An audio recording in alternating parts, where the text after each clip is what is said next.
we'll start out with ranking the generation of M3 in order and why. How would you go about ranking the generations of M3? So between personal cars and inventory, I've had all of them, and that's a tough one for me.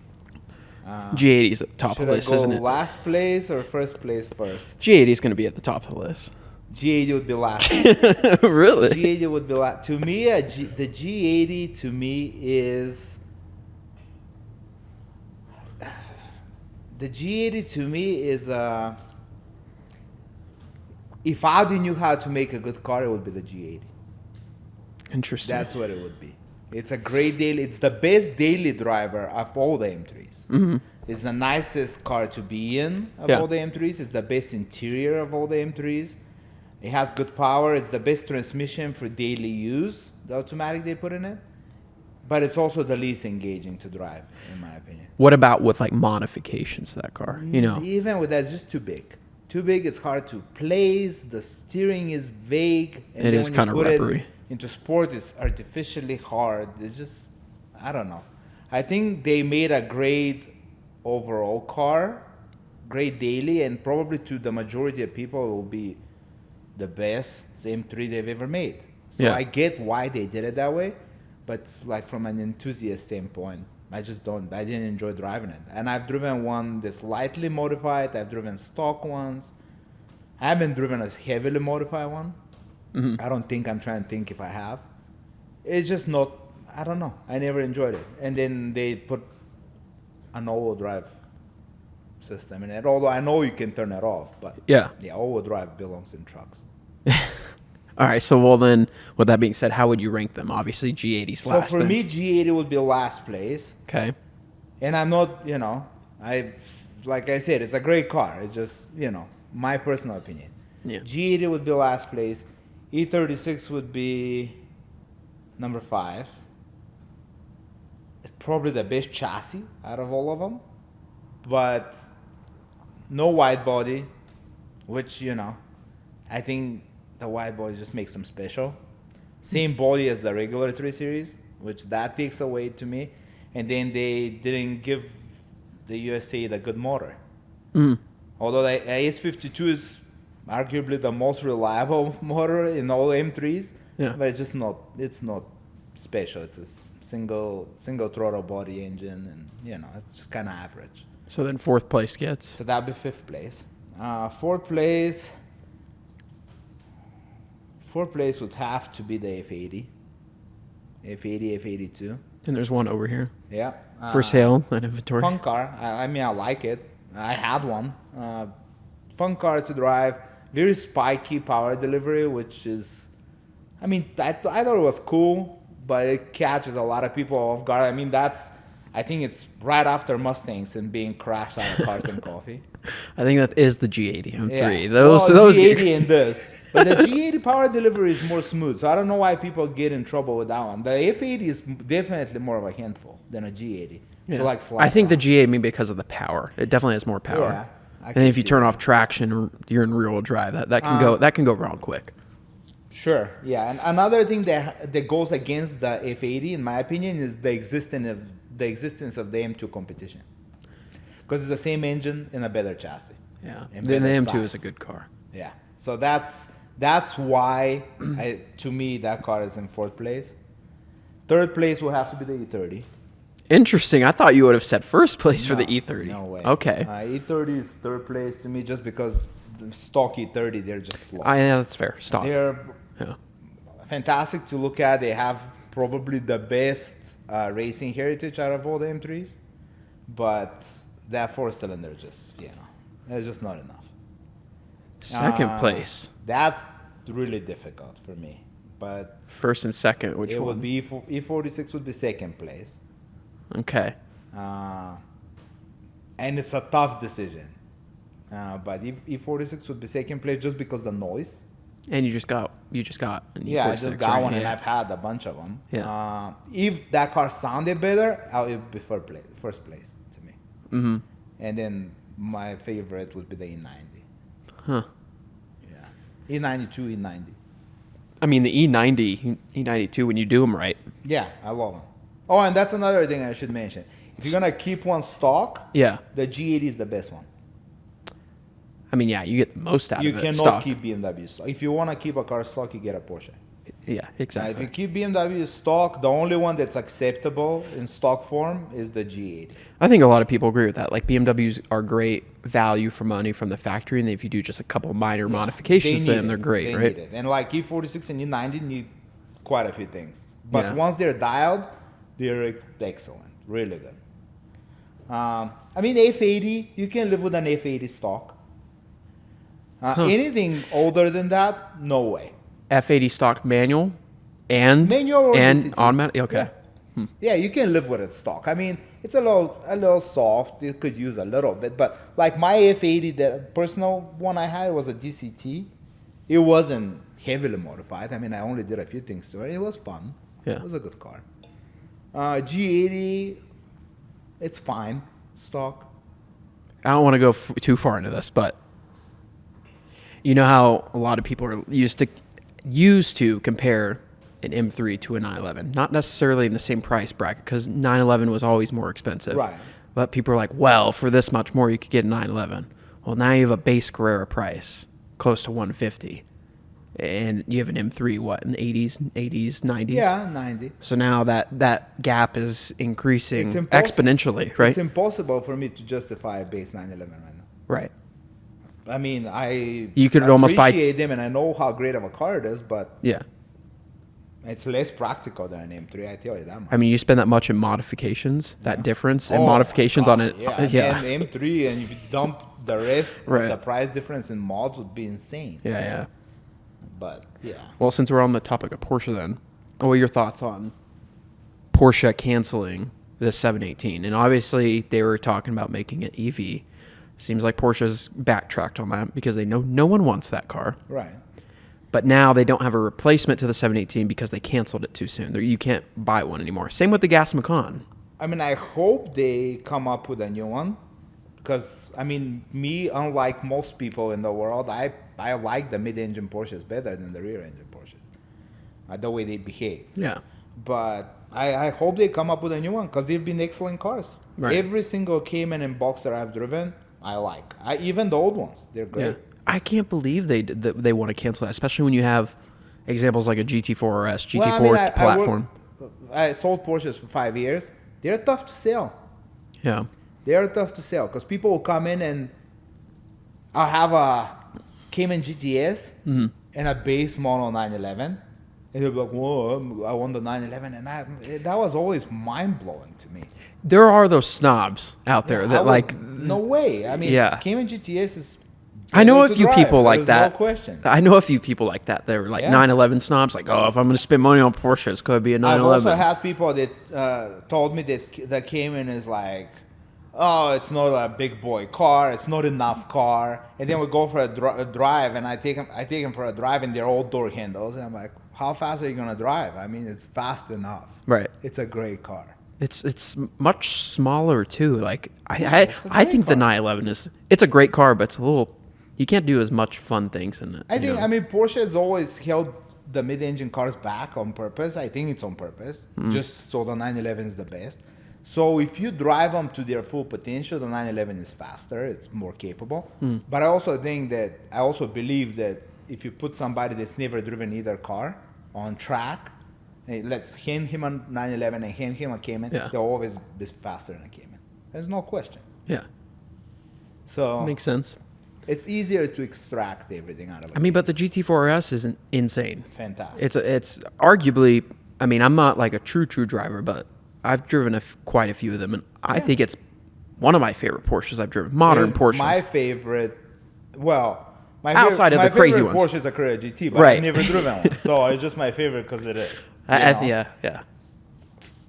Of the Porsches I've driven, my favorite is between the GT4 RS and the Spider RS. I love them. Yeah, I mean, you And- can't really compare a Carrera GT and even a 918, Well, all those yeah. crazy cars to a GT4 RS, right? Because they're completely different brackets of cars, especially Sure, price point. Sure. But I've driven, everything else that you can think of besides the Carrera GT, as far as Porsches go. You know And what's funny? I would take a GT4 RS over most of them. Yeah, even a GT4 is good. Yeah, GT4. I mean, Boxer to me, Spider, a GT4 that's- manual. Boxer Spider have to be a manual. Yeah. Once you go to the RS, PTK is complete. I mean, it would be cool if it was. Then you have the one. Spider RS. Did you like that car Oh, more than the loved it, RS? Loved it. Yeah. That's my favorite car. Yeah. It's close to being my favorite overall car I've ever driven. I mean, it's Wow. that good. Wow. So I haven't really spent as much seat time in like a Spider RS. How does it compare like suspension wise? Because obviously they tuned it a little bit They're differently. saying that it's softer. Yeah. Maybe my butt's not sensitive enough. It's to me. So it it's feels like the same. yeah. Yeah, I don't. Not find any noticeable. difference. Maybe the aero will be like you can on track you'll feel the lack of aero, but in the canyons it's the same. I mean, it's better because the roof is off. Yeah. But it's the same car. It seems like now, originally like 2 years ago, the 992 GT3 RS was so hype. That seems to be dying now. Not as many I mean, people the are prices crazy. have settled. Yeah. I mean, Now- it's still a lot of car. Yeah. I think that car belongs on track. Well, now people are hyping up. The I know- GT2 RS. No. People are hyping up a different model. You know what that is? Hmm, The ST. So many. I haven't driven one, so I can't. Yeah. I don't have an opinion. I mean, on paper, to me, it looks like a GT3 Touring with a lightweight flywheel. Yeah. I don't know. I've talked to quite a few enthusiasts about it. And they're I like, wanna oh drive my one and gosh, it's see. so much better. So much money. Yeah. Like, is it that much better than a GT3 Touring to justify that I much don't cost? think so. I Right. can't see it being that much better. Plus, I mean, how much do they trade hands? I mean, at? one just 600 transacted. grand? No, more. I think there was one on Bring a Trailer recently that sold for like $850, almost $9. Absolutely not. Like, that's how much a 918 was new. I mean, Well, given that yeah, was 2015, You can't touch them for that much. But right? Carrera GTs were that much not that long ago. Yeah. No way. Yeah, I don't understand. I mean, maybe you drive it and then you're like, well, maybe it is good, but on paper, like you said, I just don't know if that's close to $1 million car. $1 million GT3 Touring. $1 million 6-cylinder car. Yeah. Yeah, exactly. Yeah, I don't know. There's several cars I don't understand value-wise. Yeah. That's one of them. I just don't get it. So- Honestly, I thought the Sport Classic was cooler. The rear-wheel drive manual turbo. Yeah. That was a cool car. And that car is also very expensive, but I don't think they did quite as well as the STs. Yeah. That makes sense. So with that being said, then what are some? I kind of already know your answer to this, but what are some cars that might be coming out in the near future? That anything that you might be looking forward to? I mean, it's unfortunate, but I can't think of anything that's upcoming that I'm excited about. I mean, it's been a while. Yeah. The last car that I was excited about experiencing was the RSs, the 4 RSs. Yeah. What about the Huracan replacement?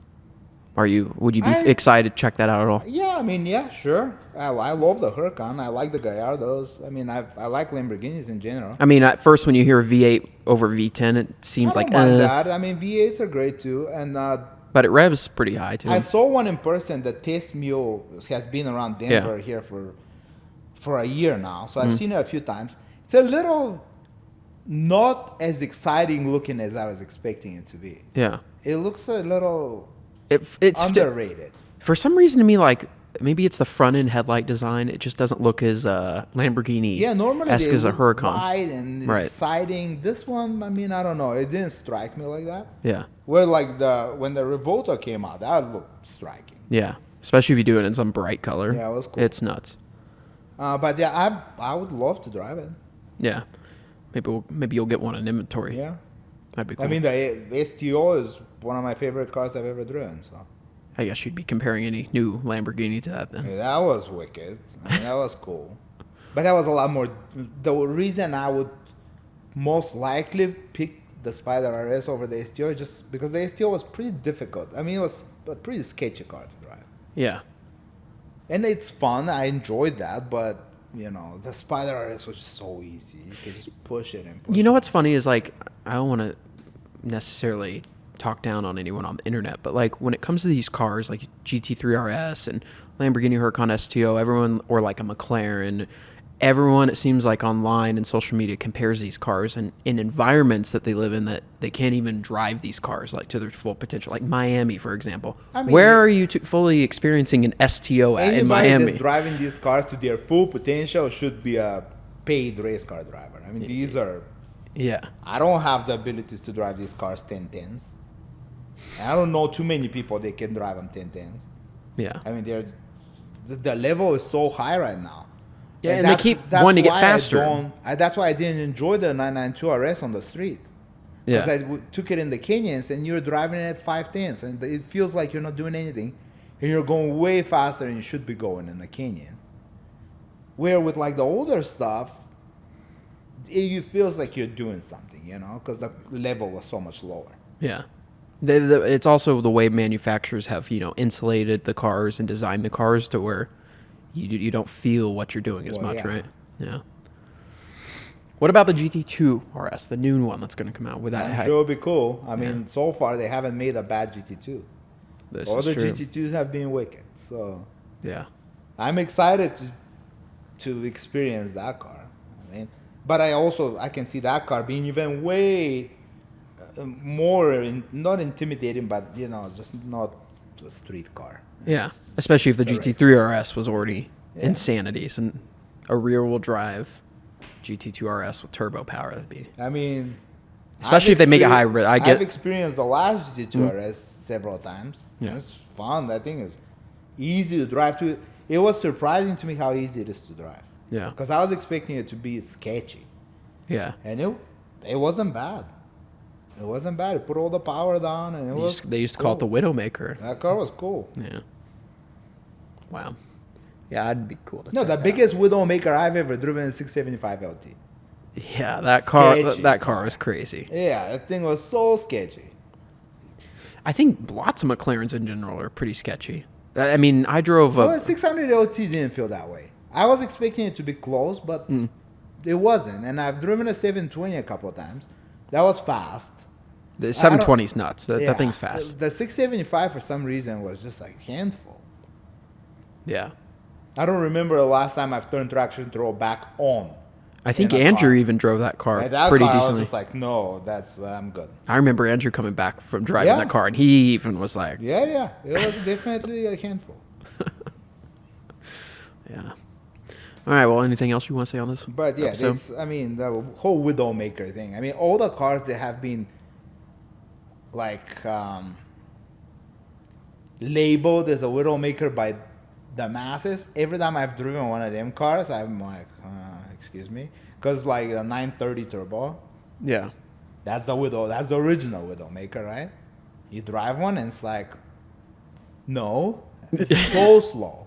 I think it was maybe a Widowmaker with 1970s technology tires. Yeah.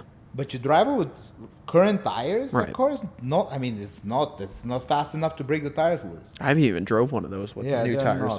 So that, I mean. And then the Viper. That was my first car I ever rode, and that was fast. Yeah, I mean, I had one, and I didn't find it that sketchy. I mean, yeah, it would brake sideways and stuff, but if you know how to slide a real drive car, it wasn't bad. It wasn't hard to recover or anything. It wasn't snappy. Yeah. It was pretty easy to drive. Yeah. And the gearing was so long, it felt pretty slow. I mean, it wasn't intimidating at all. Yeah. Makes sense. Where like the McLaren was intimidating. You know which other the car McLaren like intentionally wants to kill you. You know what other car can catch you off guard is the AMG GTR. Yeah. That car, if you're not awake and you have all the systems turned off, can bite you. Yeah. But it's like, maybe I'm comparing it to the GTS too much, but I've drove a GTR twice. I didn't find it to be... 911 GTS? Huh? Or AMG GTS? AMG GTS. Well, that's a lot softer. Yes. Yeah, that's more forgiving. The GTR it was pretty intense, you know. Huh. I mean, I drove a few of them. I don't remember it being that crazy, but then again, I wasn't going all out in that car, so you know. Well, cool. Anything else you want to say? I don't know. What do you think? We'll end it here, and then next episode, we can talk about more fun stuff.